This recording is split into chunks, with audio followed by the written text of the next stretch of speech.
Hello, welcome to the Darkytown Rebellion discussion. My name is Mrs. Morin, and I am here with Mrs. Wyatt. Let's go ahead and start off with the artist. This artist is Kara Walker, and the historical period is contemporary. The materials and techniques. So this is cut paper and projections on a wall. And the intended purpose, Walker is one of several African American women who use art to engage with and challenge visualizations of race within popular cultures. Others include Renee Cox, Adrian Piper, and we've talked about before, actually, Faith Ringgold. Mm-hmm. Darkytown Rebellion does not attempt to stitch together facts, but to create something more potent, to imagine the unimaginable brutalities of an area in a single glance. So these events did not occur. They're fictional, but they're meant to really make you kind of think about what. I think that they did happen, but not so much maybe in one place. Yes. That there were different, because there were different rebellions in the South that happened that did get put down, but that they, you don't really hear about them. There's not really some grand thing that talks about, because they didn't want slaves to think that they had the power. Yes, to do this. The part of their ability to control slaves was to keep slaves from knowing that they could revolt. Right. And that's why you hear, why didn't they just, go against their slave owners? Well, if you don't know if you're going to, if that's an option, you're not going to do it. And then the patron and intended audience, created for audiences within the United States to think about racism. And Mrs. White, would you like to talk about the next one?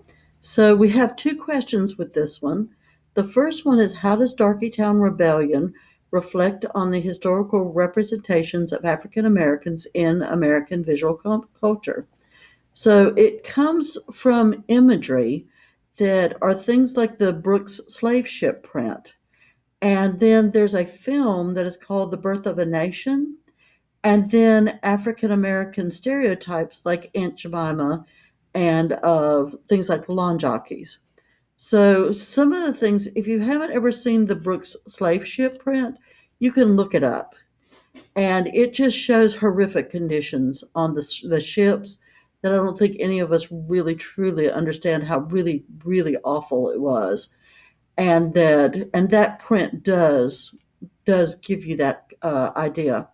And then the film Birth of a Nation is a very extremely racist film that is very negative. Around, I guess, the 20s or 30s is when that came out. Mm-hmm.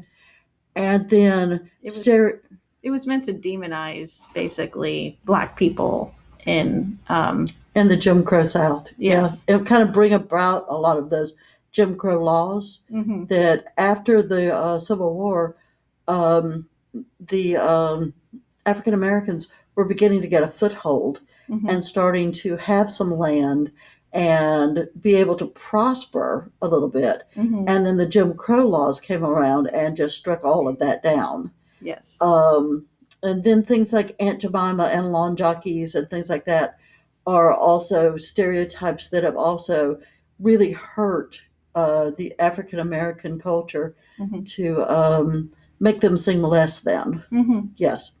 So then on number 2, what two art forms are combined in her work?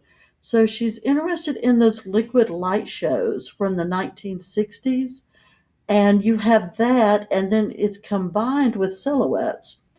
And for her to pick silhouettes was kind of an unusual pick because it comes from the 16th century aristocracy. And then it later develops into a craft in the 20th century. And it's kind of because a woman of culture would have been expected to be able to paint and watercolor, and that if you weren't as rich and couldn't afford all the oil paints and the instruction, that a lot of the women just learned how to do these silhouettes because it was a much cheaper alternative to it. But by combining these two together, one of the things too that she does is that these people that she's depicting could be anybody. Mm-hmm. That by leaving them without faces, that these people who were rebelling would actually be could be anyone. That Mm-hmm. anybody could have done this was also a possibility. Mm-hmm. Yeah, it's a very It's a tough piece. yeah, It's it's a a very, serious very piece. tough piece. Yes. It's tough to look at, and it's upsetting. Mm-hmm. Yeah. Yes. Very violent. Mm-hmm. Yeah, there's I noticed there was only one image in here. Yes, Going and through. not a lot of up close imagery on it either. Yes. But that's our discussion for Darkytown Rebellion. And thank you for watching.